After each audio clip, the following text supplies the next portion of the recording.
वृद्ध आश्रमामधून data analysis केला तर त्याच्यापासून आपल्याला लक्षात येते की तिथे असणारे सगळे जे वृद्ध आहेत त्यांचे जे पालक आहेत तिथे असणारे त्यांचे जे मुलं आहेत ते उच्च शिक्षित आहेत. सर्वसामान्य साधा जो माणूस असतो त्याच्या आई वडील आपल्याला कुठल्याही वृद्धाश्रमामध्ये दिसणार नाही. आता यावरती मुलांचं भवितव्य याच्यावरती आम्ही विचार करताना अनेक त्रिसूत्री मांडली आणि त्या त्रिसूत्रीवरतीच आम्ही काम केलं. तीच त्रिसूत्री अशी की चारित्र्य म्हणजे संस्कार, मुलांचा मानसिक, स्वास्थ्य आणि शारीरिक हे तीनच मुख्य मुद्दे आहेत. त्या तीन मुद्द्यांवरती जर आपण व्यवस्थित आता या स्टेजला आपली मुलं छोटे आहेत त्यावेळेला आपण जर विचार केला तर भविष्यात येणाऱ्या अनेक अडचणींवर आपल्याला अगदी सहज मात करता येईल. आपण पाहतो आज आपला मुलगा ज्यावेळेस जन्माला येतो तिथपासून त्याची स्पर्धा सुरू होते. सुरुवात होते बारशापासून. मग बारशाला दुसऱ्याच्या शेजाऱ्याच्या मुलासाठी केवढं मोठं डेकोरेट केलं होतं आपल्याला किती करायला पाहिजे. तिथपासून आपली स्पर्धा सुरू होते. मग आपल्या मुलाचे शिक्षण कोणतं घ्यावं तिथपर्यंत ते पोहोचतं.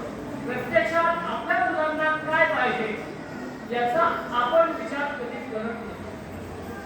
आम्ही या त्रिसूत्रीवरती काम करत असताना ह्याच्याबद्दल सगळ्यात पहिलं जो सूत्र आहे तो चारित्र्य म्हणजे संस्कार. त्या संस्कारावरती बोलताना संस्कार कुठे मिळतो. आपण आपल्या मुलांना शाळेमध्ये पाठवतो, त्यांना एक्स्ट्रा ऍक्टिव्हिटीसाठी पाठवतो, डान्स क्लासेस आहेत, कराटे क्लासेस आहेत, कोणत्यावर अजून जे पण काही क्लासेस आहेत तर त्याच्यामधून त्यांना संस्काराची मुठी मिळतात का. त्यांना खूप चांगल्या 5 स्टार स्कूलमध्ये पाठवलं तर त्यांना उच्च शिक्षण एज्युकेशन खूप चांगल्या पद्धतीचं मिळेल, नो डाऊट. पण संस्कार तिथे मिळतील यावर मात्र शास्त्री देता येत नाही. जर त्यांना संस्कार पाहिजे असतील तर त्यांना गुरूंच्या सानिध्यामध्ये, विद्येच्या मंदिरामध्ये जिथे सतत साधना ह्या गोष्टी चालतात तिथंच जाणं यावं. आता संस्कार कोणी कोणाला द्यायचे हा एक महत्वाचा आहे. भगवंताने गीतेमध्ये सांगितलेलं आहे की यज्ञदा चरती श्रेष्ठस्तप्त देवे तरोजना स यत् प्रमाणं कुरुते लोकानुस्तदवर्तते. माऊलीने त्याच्यावरती टीका करताना सांगितलं एक वैल जे जे करीती त्या नाव धर्म ठेवीती हेच एरा आचरती सकळ. आपल्या आईवडिलांमध्ये पूर्वजांनी ज्या काही चालीरीती बनवून आपल्याला दिलेले आहेत सांगतो त्याचं आपण अनुसरण करत असतो आणि त्याचं अनुसरण आपण करत असतो. मग आता एकदा माऊलींना हेच सांगायचं आहे किंवा भगवंतांना हेच सांगायचं आहे की दत्त देवे तरोजना व्यक्तिदा चरती श्रेष्ठ. तो श्रेष्ठ कोण आहे तर ज्यांनी ह्या गोष्टी आपल्या मुलांना शिकवायला पाहिजे. मग आता आपल्याला जे संस्कार कोणते द्यायचे ते जर आपल्याला आपल्या मुलांना द्यायचे असतील तर त्यांना नो डाऊट त्यांना अशा ह्या जे संस्काराचे मूर्ती केले जातात अशा पाठवलं पाहिजे. त्याच्यानंतर दुसरा मुद्दा आम्ही सांगितला की शारीरिक स्वास्थ्य. आता शारीरिक स्वास्थ्याबद्दल जर बोलायचं झालं तर आपलं शरीर हे पंचमहाभूतांनी बनलेलं आहे. त्याच्यामधलं पंचमहाभूतांनी शरीर बनलेलं आहे. त्याच्यामध्ये स्थूल देह आणि सूक्ष्म देह अशी वैदिक आणि सायंटिफिकली सुद्धा त्याला मान्यता मिळत नाही. म्हणजे सूक्ष्म कुठलंही आजार जर आपल्या शरीरात होत असेल तर तो पहिला आधी सूक्ष्म देहाला होतो. म्हणजे जो आवरा असतो आपले जे सप्तचक्र असतात त्यांच्यावरती पहिला जो परिणाम करतो ते पहिले इफेक्टेड होतात आणि तदनंतर त्याच्यानंतर आपल्या सूक्ष्म देहाला ते आश्रय होतात. आमच्या त्रिसूत्रीमध्ये आधी काम करत असताना त्या सूक्ष्म देहावरती आम्ही जास्त काम करतो. जैसे मूल सिंचने सहजे शाखा पल्लव संतोषती. जर आपल्याला एखाद्या वृक्षाला टवटवीत करायचं असेल तर त्यांच्या पानांचा पाणी न घालता आपण त्यांच्या मुलांना पाणी दिलं पाहिजे. त्याच सूत्रानुसार आपण सूक्ष्म देहावरती काम करतो आणि सूक्ष्म देहावर सूक्ष्म आवरा जर तुमचा क्लीन झाला तुमचे सप्तचक्र बॅलन्स झाले तर स्थूल देहाला होत असलेल्या व्याधी त्यांचा आपोआप व्याप कमी व्हायला लागतो हे सायंटिफिकली प्रूव्ह झालेलं आहे. आम्ही आज इथं ह्या व्यासपीठावरती बसून माऊलींच्या समोर हे सगळं सांगत असताना सगळ्या गोष्टी अगदी फ्लुएंटली अगदी, आणि आज तुम्हाला कुठल्याही गोष्टीची जर माहिती हवी असेल तर गुगलला तुम्ही विचारल्याच्या नंतर अगदी सहज एका मिनिटामध्ये मिळेल. त्यामुळे इथे आम्ही कोणत्याही फॉल्स कमिटमेंट किंवा कुठलेही छोटे दावे आणि या प्रकारचे काही करणार नाही. जे काही सत्य आहे, जे काही खरं आहे तेच तुम्हाला सांगायचं. आता त्याच्यावरती आपण मानसिक स्वास्थ्यावरती काम करतोय, शारीरिक स्वास्थ्यावरती काम करत असताना शारीरिक स्वास्थ्य कशी सुधारायचे त्याच्यासाठी सूक्ष्म त्यावरती काम करतो. अजून काही समस्या त्याच्यामध्ये आपल्याला दिसतात की आता जे आपण अन्न खातो, जसं म्हटलं जातं की जसे खावे अन्न तसे बनते मन. मग आपण जे अन्न खातो ते पवित्र आणि शुद्ध असतं. जसं योगामध्ये 8 अंग सांगितलेले आहे, त्याच्यातलं मुख्य अंग हे आहार आहे. आहार शुद्ध सात्विक असंच असायला हवं आहे, पण आज कुठेही शुद्ध सात्विक अन्न हे खूप कमी प्रमाणात होतं. आजच्या जीवनामध्ये जर आपण पाहिला तर अगदी पाण्यापासून ते खाण्यापर्यंत प्रत्येक गोष्ट ही प्लास्टिक मध्ये आलेली आहे. आणि प्लास्टिकची एक टेम्परेचरच्या नंतर त्याच्यामध्ये एक केमिकल रिलीज होतो आणि तो केमिकल आपल्या बॉडीसाठी खूप हार्मफुल असतो. आणि विविध प्रकारचे कॅन्सर प्लास्टिकमुळे आपल्याला होत असतात. आज परिस्थिती अशी आहे की आपण या गोष्टी थांबवू शकत नाही. प्लास्टिकचा वापर हा आपल्या जीवनातील अविभाज्य घटक बनलेला आहे. ते आपण थांबवू शकत नाही, पण आपण थोडेफार प्रयत्न करून ह्या सगळ्या गाडीपासून आपल्याला कसं वाचता येईल त्याकरिता मात्र आपण सहज काम करू शकतो. त्याच्यानंतर मानसिक स्वास्थ्याबद्दल बोलायचं झालं तर मानसिक स्वास्थ्यामध्ये चिंता, राग, तणाव, टेन्शन, आज छोट्या मुलांपासून ते अगदी 60-70 वयाच्या प्रत्येक व्यक्तीला या सगळ्या समस्या भेडसावतात. आज आपण पहिला बातम्या रोज वाचायला येतात की 6वीच्या 7वीच्या मुलांनी आत्महत्या केली. वास्तविक पाहतात त्यांना काही कळत सुद्धा नसतं, पण या वयामध्ये सुद्धा ते या स्टेजला जातात. याचा अर्थ ही समस्या खूप मोठी आहे. त्यांचा अँगर, त्यांचा राग त्यांच्या कंट्रोलमध्ये येत नाही. याच्यावरती मी सायंटिफिक भाषेमध्ये बोलताना आपल्या मेंदूमध्ये कॉर्टिसॉल नावाचा एक हार्मोन सिक्रेट होतो आणि तो हार्मोन एक विशिष्ट प्रमाणाच्या बाहेर जास्त सिक्रेट झाला तर त्याचे मनावरती गंभीर परिणाम होतात. मानसिक स्वास्थ्य बिघडतं.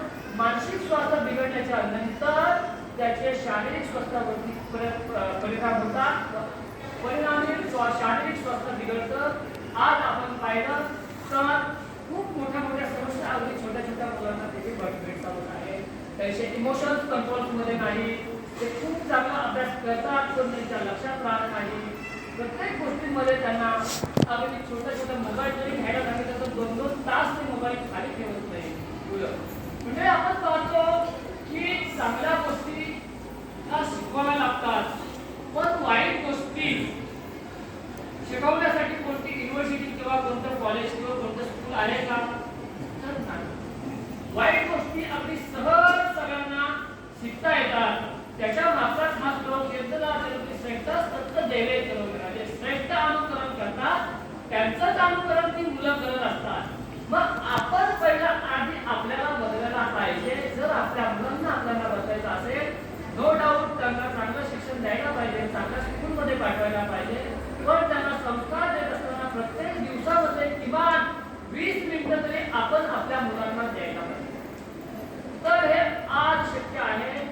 अदरवाईज समस्या खूप मोठी होणार आहे आणि त्याला कोणी करणार नाही, कोणी हात धरू शकणार नाही. आजची वस्तुस्थिती आहे.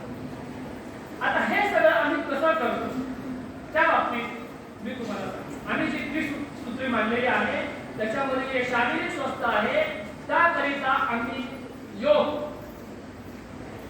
ह्या गोष्टीचा आधार घेतलेला आहे. मानसिक स्वास्थ्यासाठी आम्ही ध्यान, या मानसिक स्वास्थ्यासाठी आम्ही प्राणायामाच्या गोष्टींचा विचार केलेला आहे आणि संस्कार किंवा चारित्र्यासाठी आम्ही मेडिटेशन म्हणजे ध्यान धारणा या गोष्टीचा विचार केला. या सगळ्या गोष्टी मुलांना देत असताना त्यांना कुठल्याही प्रकारचे दुष्परिणाम होत नाही. उत्तर त्यांचे बुद्धीचा विकास खूप चांगल्या पद्धतीने होत असतो. आता नेमकं योग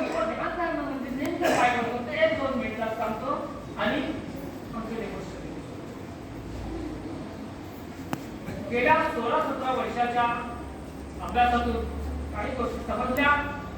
वास्तविक पाहता योग किंवा भारतीय योगशास्त्र किंवा भारतीय शास्त्र हे खूप मोठं अनाथ समुद्रासारखं आहे. आम्ही स्वतः अजून देखील शिकत आहोत आणि स्व अनुभवातून आम्ही ह्या पद्धती शोधून काढल्या आहे. इथे कुठल्याही प्रकारचा आम्ही कधी पूर्ण करून कुठल्याही प्रकारचं फक्त जे शास्त्रकारांनी सांगितलेलं आहे ते जे पारंपरिक आणि वैदिक ज्या गोष्टी आहेत त्या सगळ्या गोष्टींचा आम्ही विचार करून सगळ्या गोष्टी केल्या आहेत.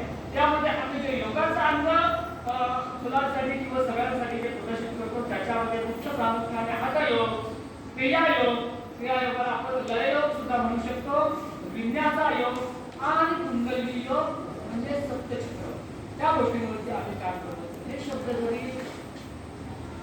कानाला ऐकायला खूप मोठे मोठे आणि अवघड वाटत असले तरी तुम्हाला त्या गोष्टींची आम्ही सहज सोप्या भाषेमध्ये पाठवण करून परंतु बाबा माऊली करून ह्या सगळ्या गोष्टीची अगदी तुम्हाला कल्पना आहे. मला काही परत करून नवीन नवीन सांगावं लागेल. आम्ही ध्यानातील क्रिया त्या तुम्हाला करून टाकतो म्हणजे त्याच्यावरती काम करत असताना आम्ही प्रामुख्याने त्राटक ध्यान, चिदाकाश ध्यान, मंत्र ध्यान, सप्तचक्र ध्यान, धारणा विधी, योग निद्रा आणि मॉडर्न मधले आम्ही होपोन मॉडर्न ध्यान थेरपी आणि अनापानसती ध्यान थेरपी ह्या मॉडर्नच्या 2 पद्धती आणि पारंपरिक ज्या क्रियायोगाच्या किंवा ज्या ध्यानाच्या पद्धती त्या 6 पद्धती अशा 8 पद्धतींचा आम्ही अवलंबन करतो. त्याच्यानंतर जे योगा किंवा ज्या गोष्टी आहेत त्या ह्या विन्यासा फ्लो आणि हठ योगाच्या माध्यमातून ज्या पारंपरिक महर्षी पतंजलीने ज्या गोष्टी सांगितल्या आहेत त्याच प्रकारच्या पारंपरिक पद्धती ज्या ज्या मुलांसाठी किंवा सगळ्यांसाठी ज्या खूप गरजेच्या आहेत अशी आम्ही खूप छोटी छोटी आणि साधी सगळ्यांना सहज शक्य होतील अशा प्रकारच्या आसनं माऊली मंडळी आणि सर्व बंद भगिनींनो, हे आमच्या कार्याचं स्वरूप मी तुम्हाला स्पष्ट करून सांगितलं. आता आमचे काही विजन आणि मिशन मी तुम्हाला सांगतो. ह्या सगळ्या गोष्टी आपल्या सगळ्यांपर्यंत पोहोचाव्या परिणामी रायगड जिल्ह्यापासून आपली